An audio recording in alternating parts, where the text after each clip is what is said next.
The video, which was circulated by people named Jonathan and Susie Lamb, who were once leaders of the Daystar television ministry, was uploaded late on a Tuesday night and shocked Christians all over the world.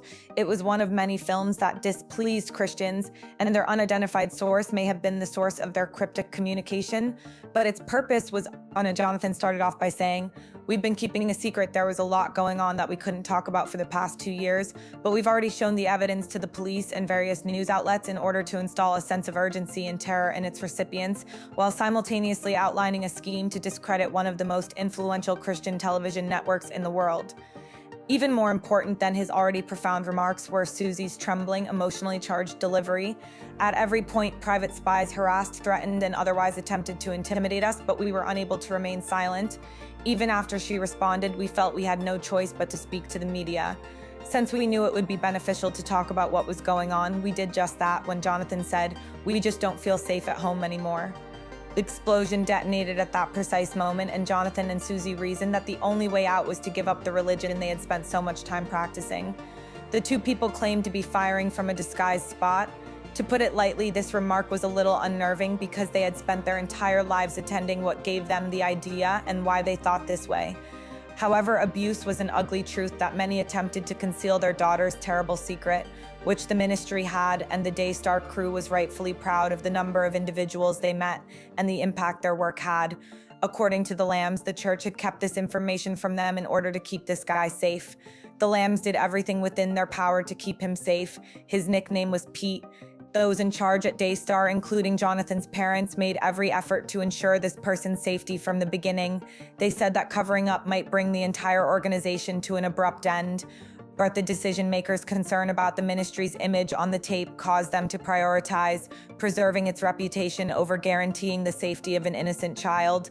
In 2020, Jonathan's voice cracked as our terrified daughter confided in us that she had been harmed and came to us.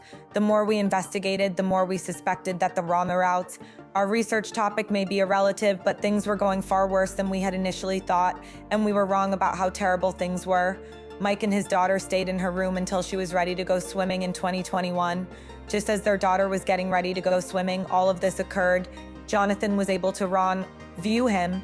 When this incident happened, things began to go wrong. The girl's fear of the man made her start to distance herself from him. She had been open and honest with him before, and he had been her trusted confidant. The Lambs had no idea that their loved ones and religious leaders would turn down their requests for help, even after hearing such disturbing information. The fact that they received no help was even more startling. Joni Lamb, despite her worries for Daystar, Suzy had the courage to stand up and demand accountability after Judy insisted Pete wasn't guilty. Jonathan's mother and Daystar's grandmother disregarded their worries and placed the blame on their daughter.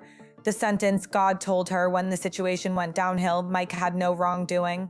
Suzy and Jonathan were clearly both quite nervous, but as they had only recently begun to struggle for equal representation, someone tried to scare them into not learning the truth by telling the police not to talk. Their ties to their family started to deteriorate as they either spoke out about what happened or kept silent to protect Daystar's reputation. Jonathan's unwillingness to sign a non-disclosure agreement, NDA, promising not to disclose the topic, led to his immediate termination from his job. Jonathan eventually made the difficult decision to leave the ministry after losing some of his power, for control was still going on at the moment. Actually, until 2021, everyone thought Jonathan would be Daystar's clear successor. However, when Marcus Lamb's abuse charges came to light, Jonathan's father secretly nominated Joni as the head of the household. Jonathan was under a lot of strain when Print Trountled he told his tale. He continued by saying that the church authorities had done everything in their power to conceal the abuse. In fact, Joni confronted Suzy directly and informed her that her behavior was hurting the family while the Lamb's parents were away on a ministry retreat. It was suggested that the kids share a room with them rather than sleeping in separate rooms because of critters. This made things far harder than they had to be.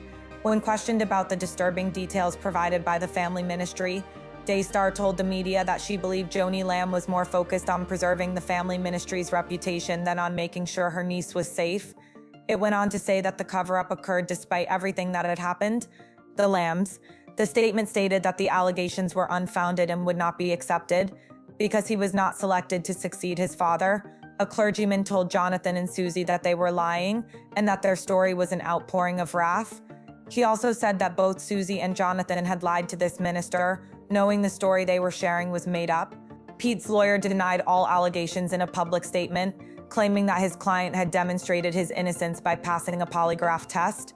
He also mentioned that Joni Lamb's new husband is the CEO of the aforementioned polygraph business that is operating on the water, and that as soon as the Lamb began telling the truth, the ministry's reaction was strange. One thing hasn't changed over time. Rather of responding to the accusations, Daystar has strengthened its public defense by claiming that Jonathan and Suzy are trying to harm their family's reputation in order to further their own selfish goals. This claim was made in order to enhance Daystar's reputation. The query that drawn, the question that needs to be addressed is how widespread corruption is. Daystar has previously been in this predicament and is currently one of the most egregious violators in the Christian media industry because they were held accountable for the COVID-19 pandemic false information that they spread through more than 80 presentations that were aired globally, and false information about the vaccination and infection was spread. Since our ministry's Christian television network launched a few years ago, it has been acknowledged as a global powerhouse. However, because of the pattern of chaos, dishonesty, and false accusations, Marcus Lamb himself told his audience about them. Since the decision was made, the Lambs have already lost their careers, safety, and families in a number of ways due to corruption that existed behind the scenes. Their experience serves as a stark reminder of the dangers of unchecked power, the repercussions of doing anything to protect an institution, and the necessity of The Lambs' courage to speak up and end their silence in the face of threats, deceit, and the weight of their family's history is unquestionably one of the most fascinating aspects of this story. They chose to come out and reveal the long-hidden truth despite threats, deceit, and the weight of their family's history. Everybody. When someone is concealing bad behavior behind their faith, how can we identify it? This is a question that needs to be asked when we take into account the alarming facts about the connection between corruption and authority religion. Even if more horrifying details come to light, the story of Jonathan and Susie Lamb will, in my opinion, live on in people's memories. How can a family move on as a community after experiencing such a profound betrayal?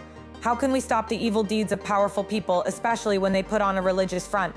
Just as they will continue to pursue justice, the Lambs will continue to do the same, but the courage they showed by exposing this shadow has begun to shed light on a much more serious problem among Christian organizations, and a lot of time has passed allowing this problem to continue and get worse.